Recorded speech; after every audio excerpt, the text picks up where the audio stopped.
오늘장 아침에 나온 리포트들 확인해 보겠습니다. 먼저 LG에너지솔루션입니다. 2분기 실적 좋았습니다. 2분기 매출은 7조 6천억 원, 영업이익은 1,133억 원을 기록하면서 3개 분기 만에 흑자 전환에 성공을 했습니다. 유럽 시장을 중심으로 중대형 전기차 배터리 출하가 늘면서 그동안 이어졌던 매출 감소세가 멈췄고요. 테슬라형 원형 배터리 판매도 증가하면서 실적 개선을 이끌었습니다. ESS 사업은 공급 병목으로 적자가 이어졌지만 미국 공장 생산 확대와 관세 환급 효과로 수익성은 전분기보다 개선됐다라는 평가입니다. 증권가는 3분기 들어서 실적 회복세가 한층 뚜렷해질 것으로 전망하고 있는데요. 유럽 공장 가동률이 높아지고 북미 GM 합작 공장도 생산을 재개하면서 전기차 배터리 부분의 적자 폭이 줄어들 것으로 예상되고 있습니다. 여기에 북미 ESS 출하 확대와 생산 보조금 증가 효과까지 더해지면서 매출과 영업이익 모두 성장세를 이어갈 것으로 전망되고 있습니다. 하나증권은 하반기부터 분기별 실적 모멘텀이 본격적으로 확대될 것으로 평가했는데요. 특히 회사가 제시한 연간 실적 가이던스를 고려하면 4분기에는 이익 개선폭이 더욱 커질 가능성이 있다는 분석입니다. 다만 2030년 이후 생산 보조금 종료를 감안해서 목표 주가를 48만 원으로 소폭 낮췄지만 현재 주가 대비 상승 여력은 여전히 충분하다면서 투자 의견은 매수를 유지를 했습니다. 하나투자증권에서 나온 리포트고요. 전일 종가 32만 원을 터치했습니다. 다음 종목은 삼성 SDI입니다. 2분기 실적은 시장 예상치를 크게 웃도는 어닝 서프라이즈를 기록을 했습니다. 매출은 3조 8천억 원, 영업이익은 2,038억 원으로 시장 전망을 크게 상회하는 2분기 실적을 내놨는데요. 지난해 미국향 배터리셀 공급과 관련한 관세 환입이 반영되면서 배터리 사업이 흑자로 전환을 했고요.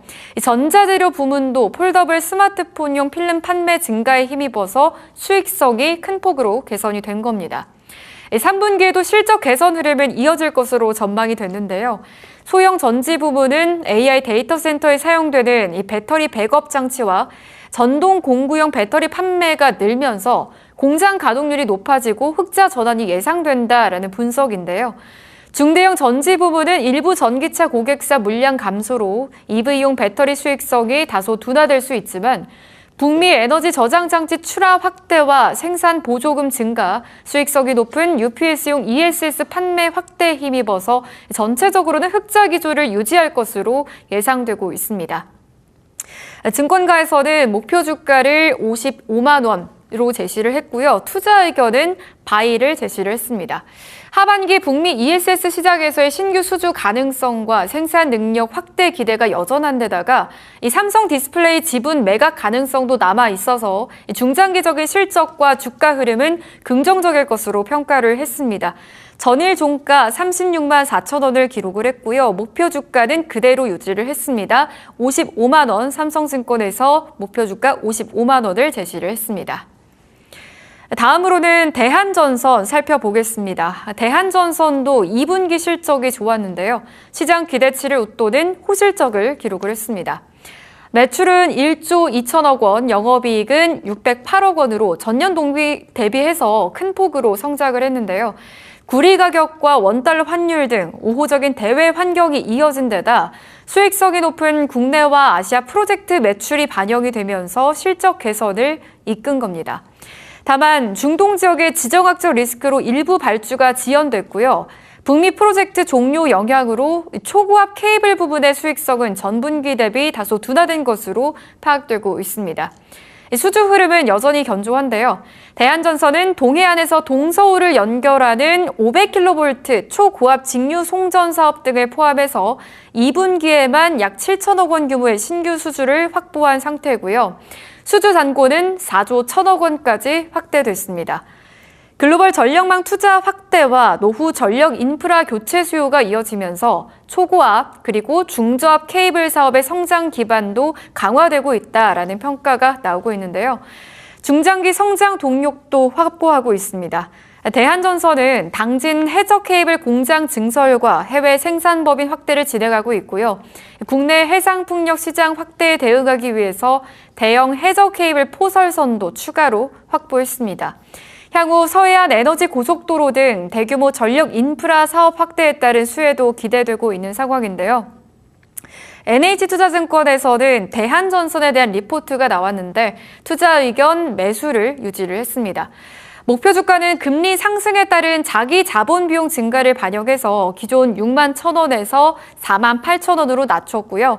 수주 잔고 확대와 생산 능력 확충을 바탕으로 한 중장기 성장 가능성은 여전히 긍정적으로 평가를 하고 있습니다. 전일 종가는 2만 800원을 제시를 했고요. 목표 주가는 내려잡은 모습 확인되고 있습니다. 마지막으로 HL만도 한번 살펴보겠습니다. HL만도는 2분기 시장 기대치를 소폭 웃도는 실적을 기록을 했습니다. 매출은 2조 5천억 원, 영업이익은 1,070억 원으로 전년 동기와 전분기 대비 모두 성장하는 실적을 기록을 했는데요. 전기차 생산 확대와 함께 전자식 제동장치와 조향 시스템 등 이 고부가 전장 부품 판매가 늘면서 수익성이 개선된 것으로 분석되고 있습니다.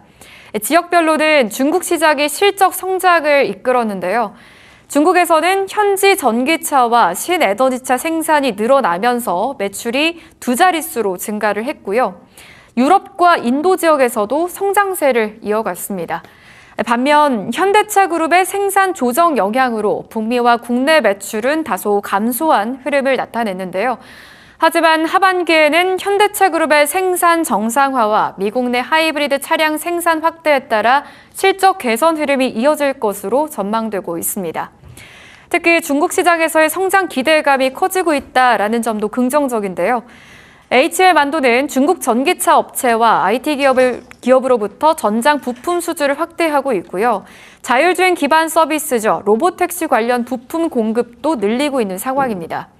앞으로 자율주행 차량과 휴머노이드 로봇 시장이 성장하면서 관련 부품에 대한 수요 확대도 기대된다라는 분석을 내놓고 있습니다.